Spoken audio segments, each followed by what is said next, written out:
located outside.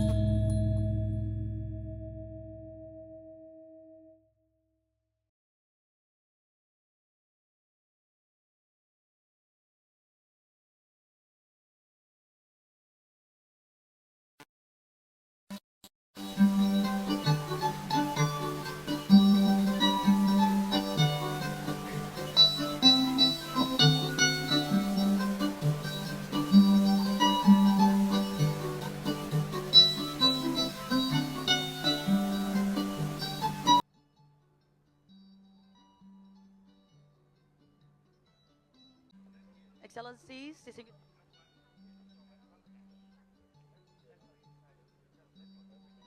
inform the safety procedures.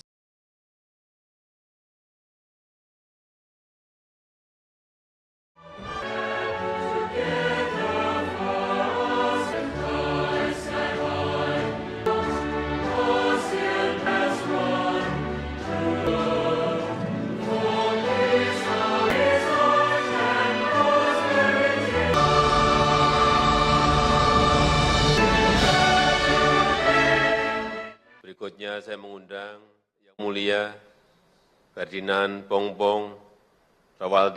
Marcos Jr, Presiden Republik Filipina. Yang Mulia, saya persilahkan. Thank you, Mr. Chair. Your Majesty, Excellencies. I would like to express at the outset my appreciation to the Indonesian government for bringing us to this beautiful place and for the generous hospitality extended to the Philippines and its delegation.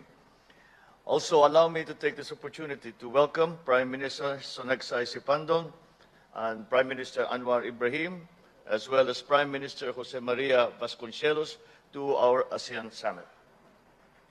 Your Majesty, Excellencies, against the backdrop of complex geopolitical challenges and macroeconomic fragilities, an ASEAN community that plays a central role in shaping the evolving regional architecture, an ASEAN community that is dynamic, innovative, and integrated with the global economy, and an ASEAN community that can realize the full potential for its peoples, is the indispensable bedrock for a peaceful, stable, and resilient region.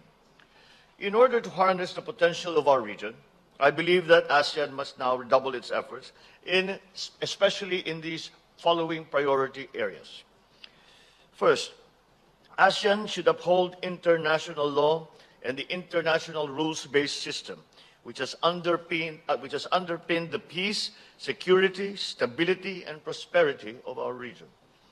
As a staunch advocate of the protection of the rights and welfare of migrants, the Philippines welcomes Indonesia's ASEAN chairmanship priority of strengthening regional cooperation to address cross-border crimes, particularly trafficking in persons caused by the misuse of technology, and to mainstream the protection of migrant workers and their families in crisis situations.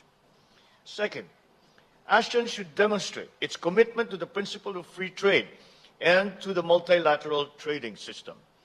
I am pleased to announce that the Philippines has deposited its instrument of ratification for the Regional Comprehensive Economic Partnership, or RCEP, agreement. We are optimistic that RCEP will serve as an engine of growth that will help build more resilient supply chains and support the integration of our micro, medium, and small-scale establishments into the global economy. ASEAN must strengthen cross-border connectivity and the interoperability of digital frameworks. We must forge a vibrant digital economy and ensure that our people are equipped with the digital skills for the future so that no one is left behind in the midst of our world's digital transformation. We must ensure that our food and energy systems are resilient in the face of the supply and price fluctuations triggered by geopolitical instability and conflict, of pandemics, climate change, logistic chain disruptions, and of fuel shortages. The Philippines aims to strengthen food security and production efficiency via the use of new agricultural technologies, upgrading technical and vocational education and training, and adopting climate and disaster resilient technologies. Decades of sustained economic growth and prosperity has resulted in longer lifespans in ASEAN. According to the Asia Development Bank, 1 out of 4 people in the Asia Pacific will be over the age of 60 by the year 2050. I think, therefore, that it is time that ASEAN should start discussing the concerns of an aging population, consistent with the Asian tradition of valuing our elders. We must view this both as an opportunity and as a challenge, especially in terms of adequate social benefits on the one hand and social empowerment on the other. ASEAN goals and work plans should ensure health for our elders, a safe and dignified and productive life. The Philippines will take bold steps to transition to renewable and alternative energy technologies in a secure and sustainable manner. Recognizing that a cleaner energy future is anchored on the supply of critical minerals, ASEAN should now start enhancing regional cooperation towards boosting the region's strategic industrial metals and minerals value chain. Third, ASEAN must be united in urging developed countries to fulfill their long-standing commitments to the Paris Agreement. Although developing countries such as the Philippines only account for less than 1% of global emissions, our countries bear the brunt of the devastating impacts of climate change. Developed countries have a moral obligation to support adaptation and mitigation efforts for the most vulnerable countries through technology transfer, capacity building, and climate financing. This to address loss and damage and to achieve the necessary breakthroughs for climate action at a global scale. The Philippines recognizes that biodiversity can complement and synergize with ASEAN's initiatives in climate change, contributing to our efforts towards a more sustainable and resilient future.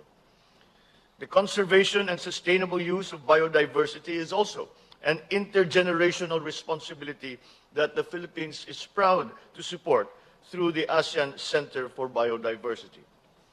Your Majesty, Excellencies, as one community, it is imperative that we provide whole-of-community support to Timor-Leste as it continues its meaningful journey towards full ASEAN membership. Timor-Leste's membership can only strengthen our ASEAN community as it expands the reach of ASEAN's united front to face the challenges of the 21st century. As we embark on our vision for a bolder, more decisive, and cohesive ASEAN beyond 2025, let us renew our collective faith in the organization by consolidating our community-building efforts towards an ASEAN that truly matters. Thank you, Mr. Chair.